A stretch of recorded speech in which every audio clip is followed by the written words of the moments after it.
Hey guys what's up, this is Kiki Rahul from B for AI. So आज बात करने वाले हैं टोकन्स के बारे में। टोकन्स क्या होते हैं? हम जब भी एक मॉडल यूज कर रहे हैं ओपन एआई का या कोई भी एलएलएम मॉडल यूज कर रहे हैं, तो उन टोकन्स को उन उन मॉडल्स के अंदर हम डेटा फीड करते हैं टेक्स्ट फॉर्म में, प्रॉम्प्ट्स के थ्रू। ठीक है, अब प्रॉम्प्ट हमने टेक्स्ट में लिखी, बट क्या कंप्यूटर को, क्या मॉडल्स को समझ आती है टेक्स्ट? नहीं। या that's what you know, deep learning, machine learning में भी यही सीन हम लोग देखते हैं। तो उन को जैसे डीप लर्निंग में हम क्या करते थे, मशीन लर्निंग में हम उनको न्यूमेरिक फॉर्म में कन्वर्ट करते हैं, है ना? तो सेम चीज यहाँ पे करते हैं, तो उनको हम टोकन्स में कन्वर्ट करते हैं टेक्स्ट को। तो उस टेक्स्ट को टोकन्स में कन्वर्ट करने के लिए हम बैग ऑफ वर्ड्स यूज करते थे, बट यहाँ पे हम टिक टोकन लाइब्रेरी यूज करेंगे, जिसके through we can divided simply tokenize कर सकते हैं। टोकनाइजेशन के लिए जैसे स्पेस यूज होता है, उसी तरीके से एक ओपन एआई के अगर तुम्हें मॉडल्स यूज करने हैं, सो you should use tick token. Tick token is specifically designed by OpenAI for using its models. तो टिक टोकन यूज करके हम टोकनाइज कर सकते हैं, दैट्स द पर्पस। ठीक है, अब इसकी इंपॉर्टेंस क्या है? जब टोकन्स बनाएंगे उसके बाद हम फर्दर मॉडल को यूज कर सकते हैं। अगर प्राइसिंग की बात करें तो इवन ओपनएआई की प्राइसिंग में दे हैव मेंशन कि सच एंड सच प्राइसिंग पर 1000 टोकन्स। तो यू कैन एस्टिमेट कि भाई मेरा प्राइसिंग कितना होने वाला है। लेट्स से कल मैं कंपनी को जाके बोलता हूँ कि मैं एक मॉडल ट्रेन करने वाला हूँ या मैं एक मॉडल की फाइन ट्यूनिंग कर रहा हूँ, and so they'll directly ask, my client will ask how much it's going to cost. You might not be 100% sure, but we'll have to be a bit closer to whatever cost we guys are going to estimate. तो हमें वो cost estimation के लिए टिक token से हम number of tokens पता चल सकते हैं, एंड उसके थ्रू हम कंप्यूट कर सकते हैं कि रफली इतना कॉस्ट आएगा। ठीक है, सो this is the way things can work. So let's now proceed about and learn about tick token. जैसे मैंने बताया, टिक टोकन क्या है? एक टोकनाइजर लाइब्रेरी है फॉर ओपन एआई मॉडल्स। ठीक है, टिक टोकन एक बीपी टोकनाइजर है design for the use of open AI models. ठीक है, तो बीपी क्या है अभी बात करेंगे थोड़ी देर में। It helps to split text into strings, text strings into tokens. जो भी तुमने प्रॉब्लम में फेंका है कि भाई I am living in London and please suggest me some of the places where I can visit, or what sort of languages I can learn, or what all things work when what should I do when I join a new office. So these all prompts are going to get divided into tokens. ठीक है, split करते हैं text को into tokens, which is essential for working with GPT models या किसी भी LLM model या किसी भी NLP टास्क के लिए हमें उसको टोकनाइज करना पड़ता है। पहले हम इसके लिए NLTK यूज करते थे, स्पेस यूज करते थे, हगिंग फेस यूज करते हैं और लार्जर प्रॉब्लम्स। तो सेम चीज टिक टोकन है। ठीक है, अभी आगे बात करते हैं कि knowing the number of tokens is in a text is crucial. क्यों चाहिए भाई हमें number of tokens? क्यों बताना है? To determine if a string is too long for a text model to process. Suppose करें जैसे LLMs के अंदर बिजनेसेस में हम एक प्रॉब्लम सॉल्व कर रहे हैं कि सपोज किसी बड़ी डॉक्यूमेंटेशन है कंपनी की, जैसे ब्लूमबर्ग ने करा था। तो ब्लूमबर्ग जीपीटी एक उन्होंने मॉडल ट्रेन करा था, तो उसमें लेट से बहुत ज्यादा बड़ा डेटा सेट था, but let's I am just assuming कि 1000 या 10,000 पेजेस का डेटा सेट है। ठीक है, अगर वो पीडीएफ फाइल्स में है हमारे पास, तो उन पीडीएफ्स को क्या मैं डायरेक्टली फीड कर सकता हूँ मॉडल में? नहीं, it is not possible, because her model की जीपीटी 3.5, जीपीटी 4 सबकी एक लिमिटेशन है कि इतना ही डेटा फीड कर सकते हैं, राइट? तो हम उस डेटा सेट को डिवाइड करते हैं चंक्स में, छोटे छोटे चंक्स के अंदर, right? So for that purpose by using tiktoken we can understand कितना बड़ा डेटा सेट है, फिर हम किस साइज में उसको डिवाइड करें। And second reason, to calculate the cost of OpenAI call, कि जब ओपनएआई की एपीआई कॉल करोगे तो how much going to cost, because वो टोकन्स के बेसिस पे होने वाली। So this is the main reason for using tokenizer. Tiktoken के 4 फीचर्स हैं। एनकोड करता है टोकन्स, टेक्स्ट को टोकन्स में, टेक्स्ट लिया, टेक्स्ट को टोकन्स में जो भी 1 2 3 4 जो भी न्यूमेरिक उसके अंदर ट्रेन हो रखा है उस हिसाब से वो टोकन्स में कन्वर्ट करेगा। सेम चीज डिकोड कर सकता है कि अगर तुमने टोकन फेंके, मतलब टेक्स्ट से टोकन्स बना दिए उसने, then you can just input the token values and decode it. ठीक है, तो it is reversible, completely reversible. उसके बाद कंपेयर करता है डिफरेंट एनकोडिंग्स, मतलब let's say hugging face use कर रहा हूँ तो क्या वो बेटर है, या कोई और स्पेस यूज कर रहे हैं क्या वो बेटर है, तो which encoding approach is approach. Even tiktoken के अंदर भी मल्टीपल मॉडल्स हम यूज कर सकते हैं, बट इतना कॉम्प्लिकेट नहीं करूंगा बिकॉज हम अभी सीख रहे हैं। Let's my purpose is not to complicate things but to make things simpler to understand and solutions build करने के लिए। ठीक है, तो इसमें different encoding approaches को हम compare भी कर सकते हैं, तो that way it also helps। अब count और most importantly count करना tokens को for API calls, ये सबसे ज्यादा important point है। Even recently I was having a word with a big brand in the US in the healthcare sector, so they guys wanted to understand कि भाई कितना cost करेगा मेरे को मॉडल ट्रेन करने में। उनके मैनेजर ने आके सीधे बोला, तो the lead data scientist he build time series forecasting model and उसमें टिक टोकन से हमें नंबर ऑफ फीचर्स मिल रहे हैं और वो प्रिडिक्ट करते थे कि अगली बार जब हम ट्रेन करेंगे या अगला मॉडल जो ट्रेन करेंगे, अगली कुछ प्रॉम्प्ट्स होंगी, how much it's going to cost. So this way they guys were estimating, right. So without further ado, let's try and start using this token thing। ठीक है, क्या है, बहुत इजी है, डोंट गेट, मतलब फर्जी सी चीज़ है बिल्कुल, तो आराम से समझ जाएंगे। तो let's try to learn this, ठीक है। So I have started this VS code, उसके अंदर नोटबुक बना लिया मैंने, टिक टोकन। इसके अंदर फोल्डर के अंदर मेरे पास दो फाइल्स हैं, एक एनवायरनमेंट फाइल और एक tiktoken dot IPINB। Environment file के अंदर मैंने जो API की है उसको रखा है, ठीक है। तो import OS, फटाफट बॉयलरप्लेट कोड जो हम लिखते हैं वो लिख लेते हैं। मैं बार बार क्यों लिखता हूँ, क्योंकि प्रैक्टिस हो जाती है। तो that's what you can do, otherwise simply, मतलब इतना टाइम बर्बाद नहीं करना, तो फटाफट वो कर सकते हो, कॉपी पेस्ट वही कर लेते हैं, कोई दिक्कत नहीं है भाई, प्रोग्रामर है, टाइम बर्बाद ना करना आपने को, ठीक है। लोड एनवायरनमेंट कर लिया, उसके बाद फ्रॉम OpenAI इम्पोर्ट, उसके बाद OpenAI, ठीक है। क्लाइंट रिक्वेस्ट भेजेंगे, client equal to OpenAI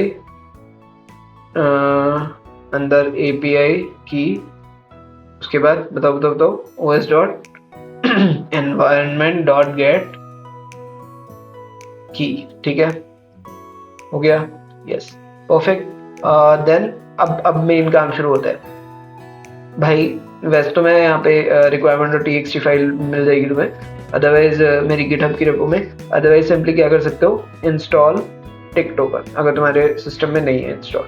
even if installed है तो भी इसको अपडेट कर लेना, अपग्रेड कर लेना with the latest one, pip install -- upgrade tick token, ठीक है। इसको एग्जीक्यूट करा, मैंने ऑलरेडी कर रखा है, बट स्टिल ठीक है, थोड़ा सा 10 सेकेंड लेगा हार्डली। एंड देन हमने इंपोर्ट कर लिया टिक टोकन। अब मॉडल लोड करते हैं, ठीक है। इसके अंदर एनकोडिंग अभी के लिए 3 मॉडल्स इन लोगों ने दे रखे हैं एनकोडिंग के। एक है तुम्हारा R50K बेस, ठीक है। उसके बाद दे रखा है P50K बेस, ठीक है। उसके बाद एक और है CL 100K बेस, ठीक है। तो अभी ये कुछ एनकोडिंग मॉडल्स हैं, बट आई वुड से कि कोई सेंस नहीं है याद रखने का। अपन सीधे जो मॉडल यूज करने वाले हैं, जो LLM यूज करने वाले हैं, हम सीधे उसको करेंगे। बट स्टिल मैं दिखा देता हूँ, tiktoken dot encoding get encoding, ठीक है, गेट एनकोडिंग। इसके अंदर ये मॉडल डाल देते हैं भाई कि ये वाला मैं सपोज यूज करना चाहता हूँ, ठीक है। इस मॉडल का नाम फीड करा and then just run it, ठीक है, हो गया। अब देखते हैं क्या होता है। ये हमने एनकोडिंग मॉडल यूज कर लिया, कॉल कर लिया। अब इस एनकोडिंग मॉडल को जैसे तू यूज करेगा तो हो जाएगा, ठीक है। जैसे encoding dot encode hey I am from V for AI, तो इसने टोकन्स में दे दिया, ठीक है। अब सिमिलरली बट मोस्ट इंपॉर्टेंटली हम लोग क्या करने वाले हैं, GPT 3.5 GPT 4 यूज करने वाले हैं ना, तो इसके लिए यूज करते हैं। तो इसके लिए कैसे करेंगे, अभी जैसे हमने सपोज GPT 3.5 यूज करना है, तो GPT 3.5 के लिए क्या करेंगे, encoding dot encoding equal to tiktoken dot get encoding, हम मॉडल यूज करने हैं, encoding for model, right. Encoding for model कौन सा, GPT 3.5 टर्बो यूज कर रहे हैं, ठीक है, टर्बो कर लिया। अब एनकोडिंग डॉट एनकोड, ठीक है, let's learn OpenAI on V for AI, ठीक है, कर दिया, देखा आउटपुट आ गया। तो यही जो इतने सारे वो है ना, क्या बोलते हैं, तुम्हारे जो वैल्यूज आ रहे हैं, दीज आर द टोकन्स। तो देखो अगर 1 2 3 4 5 वर्ड्स है, बट टोकन्स तो बड़े सारे आ गए। ये कर कैसे रहे भाई, समझ आया, कुछ नहीं आ रहा समझ। अब मैं अगर इसको देखना चाहूँ कि डीकोड कर लेते हैं, लेट्स से इन सब वैल्यूज को मैं एक LS लिस्ट में सेव कर लेता हूँ, ठीक है। अब मैं इसको एनकोडिंग डॉट डीकोड LS, तो इससे क्या आउटपुट आ रहा है, एग्जैक्ट सेम आ गया। That's what they wanted to say कि भाई एक सेम आउटपुट आ जाता है, ठीक है। उसके बाद अभी क्या करना है कि एनकोडिंग अब मैं देखना चाहता हूँ कौन से टोकन के लिए क्या वैल्यू ले रहा है for I in sorry for I in ls जो भी टोकन्स है, ठीक है, print encoding dot decode decode single, ये सजेस्ट क्यों नहीं कर रहा, encoding dot single dot token bytes, ठीक है, और ls नहीं गलती हो गई, आई आई आई आई जो आई है इसको फीड करा, yes. So as you can see first token let, फिर अपॉस्ट्रोफी एस, फिर लर्न, फिर ओपन, फिर AI on, V for AI, इस तरीके से कितने टोकन्स बना दिए, कितने टोकन्स बना दिए भाई, लेंथ ऑफ ls ले लेते हैं, एक्चुअली इसी पर्पज के लिए बनाते हैं, ठीक है, लेंथ ऑफ 9, ठीक है। तो ये चीज हो गई। तो इसके लिए ना इसने बहुत अच्छा सा एक वो बना रखा है, हेल्पर फंक्शन भी हम बना सकते हैं कि भाई नंबर ऑफ टोकन्स चाहिए, तो हम def number of tokens from string एक बना देते हैं, इसके अंदर हम टेक्स्ट फीड कर लेंगे। इवन ये ना हेल्पर फंक्शन उसमें ही दे रखा है, ओपन आई की डॉक्यूमेंटेशन में भी देगा जब प्रोवाइडेड, थोड़ा थोड़ा ऐसा कुछ चीजें, तो एंड और ये हमने भी लिखा ही है एक्चुअली, तो इसमें कुछ खास अनोखी चीज नहीं है। एनकोडिंग फॉर मॉडल ऊपर वाला ही है यार, ये जो है ना, ठीक है। तो जो भी तुम्हें मॉडल यूज करना है यहाँ पे इसको लिख लो, एनकोडिंग फॉर मॉडल GPT-4, उसके बाद नंबर ऑफ टोकन्स क्या है, return what length of encoding dot encode text, ठीक है, बस ऐसे कर दिया। अब मैंने क्या करना है भाई, नंबर ऑफ टोकन्स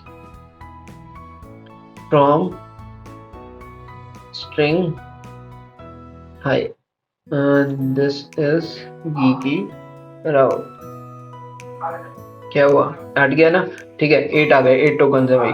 अब एक हेल्पर फंक्शन की बात करते हैं जो कि ओपन एआई ने दे रखा है, उसको मैं दिखा देता हूँ तुम्हें। So here is the notebook जो कि ओपन एआई ने क्रिएट कर रखी है, इसमें एक हेल्पर फंक्शन दिया हुआ है, उसको यूज करेंगे हम लोग, ठीक है, कंपेयर करने के लिए एनकोडिंग वो सब है, ठीक है। Number of token from messages, ये वाला इंपॉर्टेंट है। तो इसमें क्या कह रहा है कि ये मैं दिखा देता हूँ, इसमें क्या कह रहे हैं कि ये एक फंक्शन है, इसमें जो भी तुम मॉडल पास कर रहे हो उससे ये बता देगा कि, क्योंकि हम प्रॉम्प्ट्स के फॉर्म में करते हैं, अभी तो हमने नॉर्मली इसका टोकन्स का ले लिया, बट क्योंकि मल्टीपल प्रॉम्प्ट्स आएंगी तो उस केस में हम कैसे करेंगे, उसके लिए भी लिख सकते हैं फंक्शन सेम सही, but let's try to reuse what they guys have suggested. तो ठीक है, इसमें क्या है कि जो टोकन्स पर मैसेज है इन मॉडल्स के लिए, क्योंकि आपका यूजर लेवल भी होगा, अभी दिखाता हूँ मैं, ठीक है। और यहीं से ही उठा लेते हैं एक सैम्पल मैसेज, देखो एग्जाम्पल मैसेज भी हमने यहीं से उठा लिया, ठीक है। तो हमने एग्जाम्पल मैसेज भी, अभी मैं क्या कहना चाह रहा हूँ कि हमने जो अभी चेक करा है वो इस मैसेज का करा है पूरा, जो अंदर प्रॉम्प्ट पास हो रही है, बट अपार्ट फ्रॉम दिस ये भी तो कंटेंट पास हो रहा है, इसका भी कुछ ना कुछ होता है ना। जैसे GPT-4 में देखोगे तो अलग जाएगा, GPT-3 में टोकन्स पर मैसेज एक, GPT-4 के इसमें 3 जाते हैं, ठीक है, उस हिसाब से 3 होगा, फिर ये होगा, इन सबको ऐड करके फिर then it gives us the output की नंबर ऑफ टोकन्स कितने होंगे। तो लेट से एक ये एग्जांपल मैसेज है जो कि प्रॉम्प्ट में जाया जा रहा है कि भाई यूजर ने क्या पूछा, सिस्टम ने क्या बोला, असिस्टेंट ने क्या बोला, इस तरीके से हमारा आता जा रहा है, ठीक है। इसको मारा मैंने enter, then let's try to check कि भाई कितने नंबर ऑफ मैसेजेस आ रहे हैं, ठीक है। हमने एग्जांपल डाल दिया, अब number of tokens for message, क्या नाम था इसका फंक्शन का, दिस। तो अभी हमने सपोज इस एग्जांपल मैसेज में यू वांट टू चेक, तो या एग्जांपल मैसेजेस, ठीक है, and which model you want to use, let's say we want to use GPT-4, ठीक है। तो इसमें वी एक्सपेक्ट कि 129 दे रहा है, तो ये जो सारा मैसेज है इस पूरे के लिए 129 टोकन है।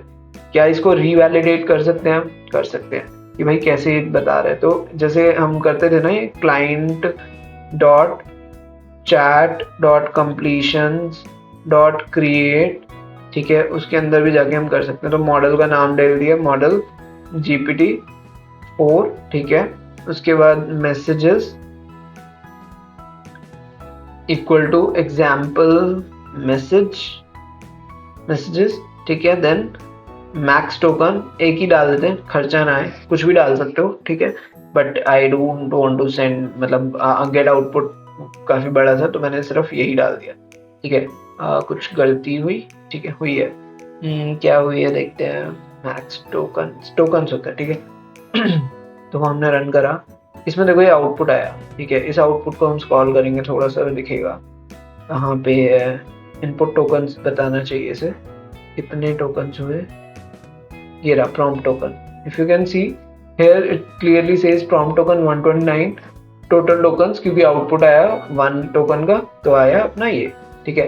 एंड इसने भी 129 बताया था। So this way we can see की नंबर ऑफ टोकन्स पता चल गया। अब इसका यूज का है, यूज यही है कि भाई तुम जिस टाइप के भी मॉडल को बना रहे हो उसके लिए चेक करना होता है कि नंबर ऑफ टोकन्स कितने हैं, and that thing can be check by using tiktoken. यही मेनली पर्पस है टोकनाइज करके आउटपुट्स को अगर तुम सेव भी करना चाहते हो, that can also be done, ठीक है।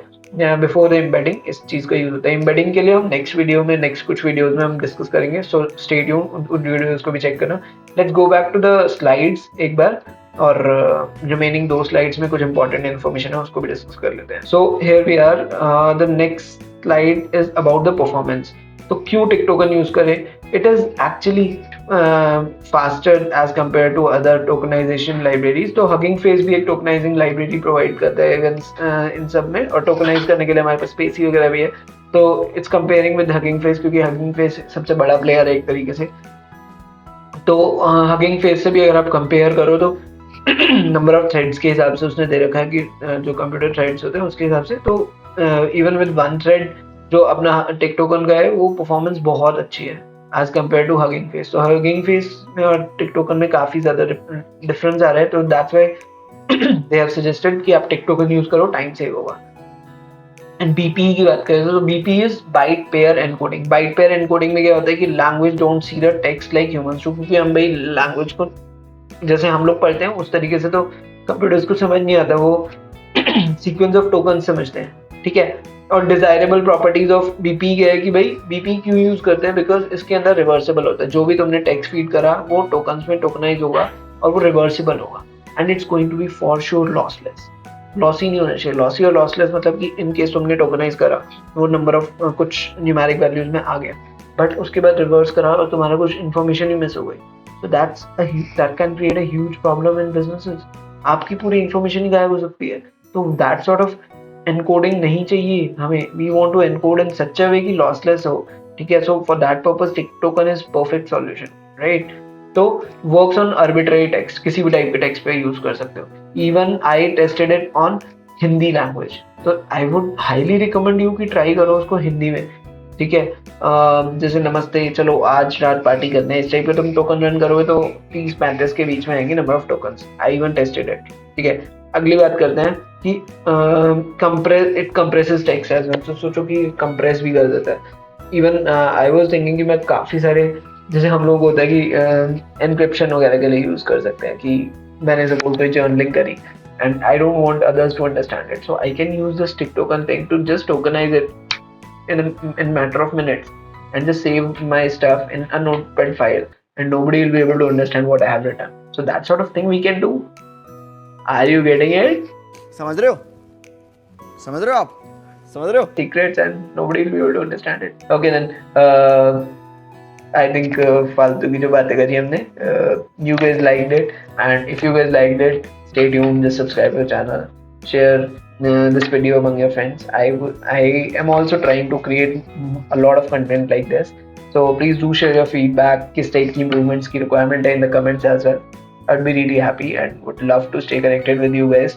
You can reach out to me via my email address. It's there down below in the description box, and all the stuff which I have coded, ये सारा GitHub पे पड़ा है मेरी V4AI की, star कर लेना रेपो को, and just save it. Okay then, see you in the next video. Thanks for watching. Bye bye.